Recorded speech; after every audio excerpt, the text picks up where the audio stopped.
Hello दोस्तों, अब how का पार्ट 2 आगे चल रही हूँ।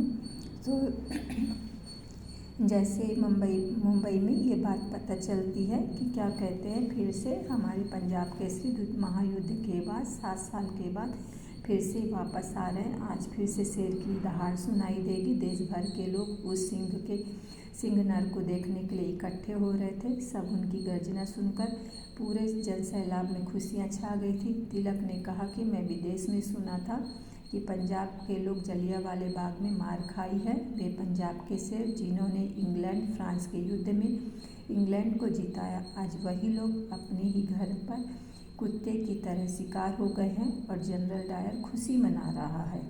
उन्होंने एक प्रश्न किया, यदि इस सभा में कोई भी पंजाबी बच्चा है तो बताए कि उसने क्या किया है। फिर उन्होंने आगे कहा कि पंजाब का ही नहीं, पूरे भारत का कोई भी सच्चा सपूत है जिसने इस अपमान का कोई बदला लिया है कि मर्दों को कीड़े की तरह चलाया गया, स्त्रियों को गुप्तेंद्रियों में लकड़ी डालकर उन्हें कुत्ती मक्खी गधी कहा गया। वे भाई, वे पिता, वे पति जो थे, उन्होंने क्या किया? इस अपमान का उन्होंने बदला क्या लिया? सो तिलक इतना कहते हैं तो इस बात को तिलक को बहुत ज़्यादा दुख होता है। वो बोलते हैं कि मुझे उस दिन उस जगह पर मौत क्यों नहीं नसीब हुई। अगर मुझे मालूम होता कि मुझे पंजाब के पास शेर बच्चे बेशरम हो गए हैं तो मैं वहीं पे जहर खा लेता, यहाँ अपना चेहरा ना दिखाने आता।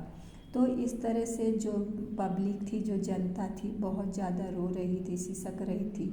और जो किसके तिलक के भी आँखों से आंसू बहने लगे थे और उनसे फिर कुछ बोला नहीं गया और वो चुपचाप वहीं पे बैठ गए। तभी किसी ने आकर तिलक जी को बताते हैं कि जो श्रद्धानंद है वो मारे गए हैं। तब श्रद्धानंद की बात सुनकर तिलक को बहुत ज़्यादा दुख होता है और बोलते हैं कि क्या कहते हो, ये तो ऐसा नहीं हो सकता है, कैसे हुआ? तो वहाँ पे व्यक्ति बताते हैं कि एक मुसलमान ने उन्हें गोली मार डाली है।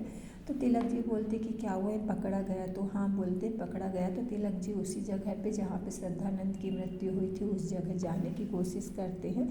तभी वो व्यक्ति बोलता है कि आप उस जगह पे मत जाइए, वहाँ पे बहुत सारे दंगे फसाद होने के चांसेज हैं। तब यहाँ पे बोलते हैं, तिलक जी बोलते कि हाय, मेरी मृत्यु भी मुझे ऐसी नसीब नहीं हुई है। अब मैं कितना बूढ़ा हो गया हूँ कि मेरी मृत्यु कभी भी किसी समय भी हो सकती है, कुछ उम्र से तो कुछ रोग से और कुछ कष्ट से। तो उसी समय एक भद्र पुरुष ने लाला जी से बोलता है कि आप जिस तरह से बोलते हैं बट आप उतने तो कष्ट में है नहीं। तो असेंबली में आराम वाली कुर्सियाँ मिलती हैं, गद्देदार हैं और बिजली के हीटर भी लगे हैं। तो लाला जी जो है इस व्यंग को पीकर रह जाते हैं और कुछ भी नहीं बोलते हैं।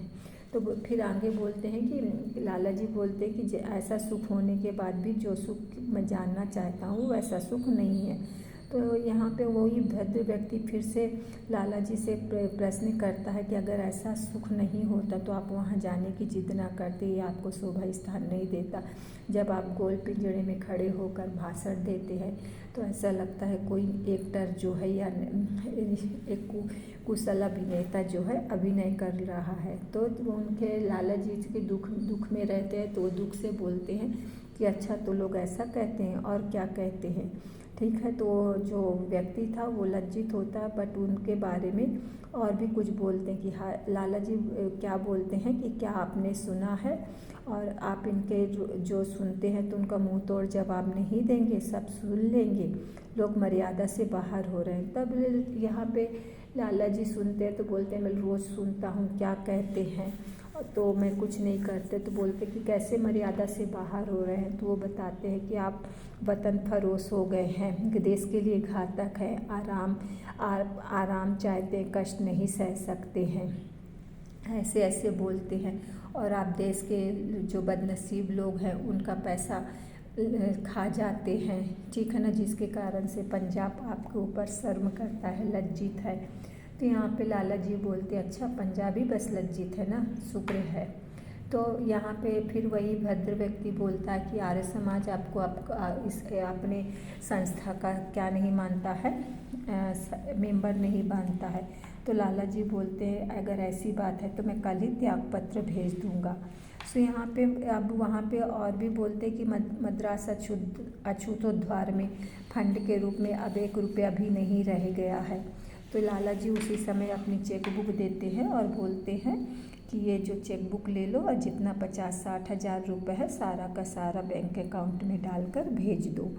तो यहाँ पे जब वो बोलता है, भद्र व्यक्ति लाला जी की बात सुनता है तो वो उनके परिवार के बारे में बोलता है कि आप क्या खाएंगे। तो यहाँ पे फिर लाला जी जवाब देते हैं कि मैं भले ही खराब हूँ बट पंजाब के किसी घर में जाऊँगा तो क्या मुझे रोटी भी नहीं मिलेगी, ठीक है ना। तो उन्होंने एक स्माइल कमेंस वाली मतलब ऐसी स्माइल दी और दुख वाली स्माइल दी और उनके आँखों से आंसू टपक गया। तब वही भद्र व्यक्ति बोलता है अभी कुछ ही दिन पहले तो आपने 1 लाख रुपए अनाथों को दिए थे और गढ़वाल को भी दे चुके हैं। तो ये बोलते हैं कि उस जो मैंने लाला जी बोलते हैं कि जो मैंने पैसे दिए थे वो जो रकम दिए थे उसमें से कुछ पैसे बच चुके थे उसी से। तो वो भद्र व्यक्ति बोलता है कैसे अब आगे चलेगा। तो लाला जी बोलते हैं जो भी होगा आगे हम देखेंगे।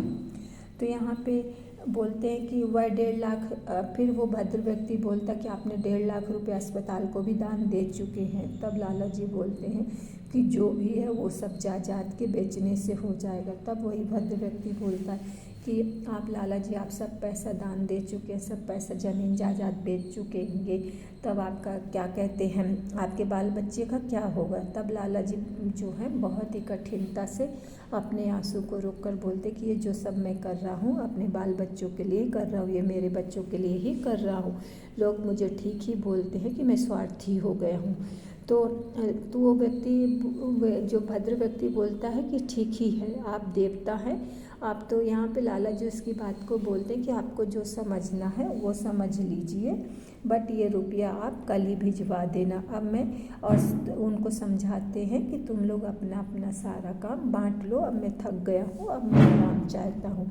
तो वैसे ही लाला जी के बारे में बता रहे होते कि उनकी मृत्यु हो जाती है पूरे पंजाब में जैसे पिन ड्रॉप साइलेंस होता है वैसे ही सन्नाटा सा छा जाता है। तो ऐसे मतलब लाला जी जो थे तो पंजाब के लिए बहुत ज़्यादा कुछ किए थे। तो ये जो शरीर होता है जब तक हमारे अंदर इसमें आत्मा रहती तभी तक ये हिल फिल सकता है, चल डुल सकता है और आगे बढ़ सकता है। जैसे ये शरीर से आत्मा निकल जाती है उसको हिलाना भी बहुत मुश्किल हो जाता है। तो यहाँ पे लेखक बता रहे होते हैं कि आज पंजाब का बच्चा जानता है कि लाला जी को जो पूर्ति है उनके अभाव को कोई पूरा नहीं कर सकता है। और जो युवकों की हिम्मत थे आज वो सारे के सारे युवक अनाथ हो गए। पंजाब की जो शोभा थी लाला जी की वजह से सी, आज पंजाब की शोभा भी क्या हो गई है, ख़त्म सी हो गई है। तो यहाँ पे बता रहे कि पंजाब का जो सिर था उनके सिर का ताज था लाला जी ही था और सिर कटने से इस शरीर की जिस तरह से कोई मान्यता नहीं रहती, कोई शोभा नहीं रहती, उसी तरह से लाला जी के पंजाब को छोड़कर चले जाने से क्या कहते हैं उसकी शोभा ख़त्म हो गई, उनका अस्तित्व ख़त्म हो गया। तो यहाँ पे लेखक कह रहे हैं कि पंजाब में जो डे बाय डे तूफ़ान बढ़ रहा है, जो गलत तरीके से जो भी चीज़ें हो रही हैं उस तूफ़ान को कौन ख़त्म करेगा। आज पंजाब की आत्मा का अभाव है, आज पंजाब की लाश सामने मतलब लाला जी की लाश पड़ी हुई है और पंजाब का अब क्या होगा, पंजाब को अब कौन संभालेगा। सो धन्यवाद दोस्तों, आपको ये वीडियो कैसा लगा आप ज़रूर बताइएगा। धन्यवाद।